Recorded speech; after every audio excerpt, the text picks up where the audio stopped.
अजय देवगन की भूज मूवी की shooting cancel हो गई है। क्या? तुझे कैसे पता है? हेलो ऐप से देख, ये है हेलो ऐप। जैसे ही आप हेलो ऐप डाउनलोड करते हो, उस पर सर्च बार में हेलो ट्रेंड्स मिलेगा, जिसमें सभी ट्रेंडिंग न्यूज, वीडियोस, आर्टिकल्स मिलेंगे। उससे आप डे टू डे इन्फॉर्मेशन से अपडेट रह सकते हो। ये तो बहुत अच्छा ऐप है, मैं अभी डाउनलोड करके खुद को अपडेट करती हूँ। जेम्स बॉन्ड बहू।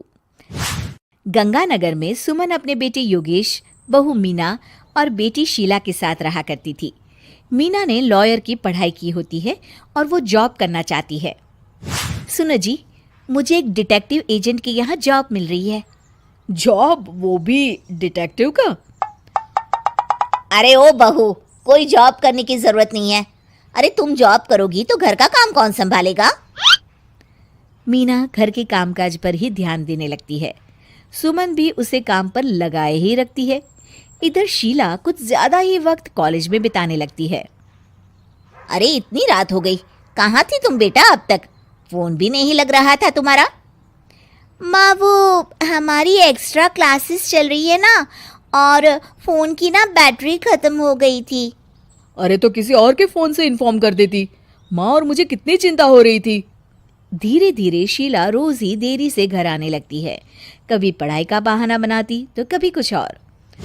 देखो शीला, इस तरह चला तो मैं तुम्हारा कॉलेज बंद करवा दूंगा। ऐसा मत बोलिए ना, मैं समझाती हूँ इसको। मीना शीला को समझाने की कोशिश करती है, मगर वो उल्टा उसे ही झाड़ देती है। शीला, इस तरह घर रोज लेट आना अच्छी बात नहीं है। मुझे मत सिखाओ, बहू हो तो बहू के जैसे रहो। अरे मगर मैं तुम्हारी भलाई के लिए बोल रही हूँ ना शीला। दाल में कुछ तो काला है, मुझे पता लगाना पड़ेगा। मीना अपना डिटेक्टिव वाला दिमाग लगाने लगती है। वो शीला की एफबी और इंस्टा प्रोफाइल्स को अच्छे से चेक करती है और उसको शक हो जाता है कि शीला का चक्कर किसी साहिल नाम के लड़के के साथ चल रहा होता है। वो शीला को समझाने की कोशिश करती है। शीला, वो लड़का अच्छा नहीं है, उसे छोड़ दो तुम। मेरे मामले में ज्यादा घुसने की कोशिश मत करो, वैसे भी मैं उसको भैया और माँ से मिलाने ही वाली थी। हाँ। थोड़े दिन बाद शीला का बीएफ साहिल अपने पिता के साथ उसका हाथ मांगने आ जाता है। मैं शीला से बहुत प्यार करता हूँ और उससे शादी करना चाहता हूँ। जी, मेरा बेटा और शीला एक दूसरे को अच्छे से जानते हैं। मेरा बेटा बहुत ही जल्द दुबई काम के लिए जाने वाला है। दुबई? हाँ, मेरी नौकरी लग गई है वहाँ। अगर आप लोगों को ऐतराज ना हो तो हम इन दोनों का रिश्ता कर देते हैं। सीमा दुबई का नाम सुनकर प्रभावित हो जाती है और योगेश से सलाह मशवरा करके रिश्ते के लिए हाँ बोल देती है। अजी, अब जब बच्चों ने एक दूसरे को पसंद कर लिया है तो हम कौन होते हैं मना करने वाले। आप तो उसके दुबई जाने से पहले ही शादी तय कर दीजिए। हे भगवान, क्या हो रहा है ये सब? बस दुबई का नाम सुनते ही माँ जी उनकी बातों में आ गई। मुझे ही कुछ करना पड़ेगा। अब सुनिए जी, आपको नहीं लगता माँ जी ने रिश्ता तय करने में जल्दबाजी कर दी है? हाँ, सो तो है। बस मुझे तो ये लग रहा है कि हमें पहले लड़के और उसके परिवार की अच्छे से जांच पड़ताल करनी चाहिए। तुम माँ के फैसले पर शक कर रही हो मीना? नहीं नहीं जी, मेरा वो मतलब नहीं था। तो और क्या मतलब था? चुपचाप अपने काम पर ध्यान दो और घर की मुखिया बनने की कोशिश मत करो। हे भगवान, ये ऐसे नहीं मानेंगे, मुझे ही कुछ करना होगा। मीना अपना डिटेक्टिव माइंड लगाती है और साहिल और उसके परिवार के बारे में पूरी तरह से जांच पड़ताल करती है।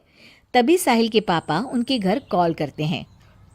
जी, वो साहिल की दुबई जाने की टिकट करवा रहा था।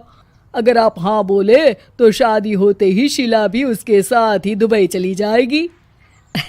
अरे नेकी और पूछ पूछ जरूर करवा दीजिए। ठीक है, ठीक है। वो ना थोड़े पैसों की कमी पड़ रही थी। आप बस 1 लाख रुपए ट्रांसफर कर दीजिए हमारे अकाउंट में। जी जी जरूर, बेटी की खुशी के लिए कुछ भी। मीना सब सुन रही होती है। माँ जी, ये आप क्या कर रही हैं? हम उनको अच्छे से जानते भी नहीं हैं। अरे तू चुप कर, हर वक्त टोक लगाती रहती है। मीना को जांच पड़ताल करने पर एक बहुत बड़ा सबूत मिल जाता है। माँ जी, मैंने आज तक आपसे कुछ नहीं मांगा, मगर आज कुछ चाहती हूँ आपसे। अरे बोल भी दे। वो मेरी एक दोस्त है ना, जिसका नाटक है, मैं चाहती हूँ आप सब भी चले वो देखने। अच्छा, बस इतनी सी बात, ठीक है। और अगले दिन शाम को सब तैयार होकर नाटक देखने जाते हैं। स्टेज से पर्दा उठता है और सभी देखकर हैरान हो जाते हैं कि स्टेज पर कोई और नहीं बल्कि साहिल और उसके पापा ही होते हैं। अरे साहिल यहाँ कैसे? माँ जी, वो साहिल नहीं, मयंक है, और उसके साथ उसके पापा नहीं बल्कि सह कलाकार सिद्धार्थ है, जिसे वो अपना पापा बनाकर हमारे घर ले आया था, और वो नाटक कंपनी में ही काम करता है। वो साहिल बनकर आपको चीट कर रहा था। हे भगवान, अरे ये सब क्या है? माँ जी, इतने दिनों से दोनों का पता लगा रही थी मैं, तब मुझे इन सब बातों का पता चला। हमें माफ कर दो मीना, हमने हमेशा ही तुम्हारी बातों पर ध्यान नहीं दिया और तुमको नीचा दिखाया। आई एम सॉरी भाभी। हाँ बहू, आज तुमने मेरी बेटी की जिंदगी बचाई है। तुम तो सच में डिटेक्टिव हो, डिटेक्टिव। ऐसा मत बोलिए माँ जी। अरे नहीं बेटा, हम लोग हमेशा बेटी और बहू में अंतर करते थे, मगर अब से ऐसा नहीं होगा। अब से तू अपने पसंद की जॉब करेगी और एक डिटेक्टिव बनेगी, हमारी बहू जेम्स बॉन्ड।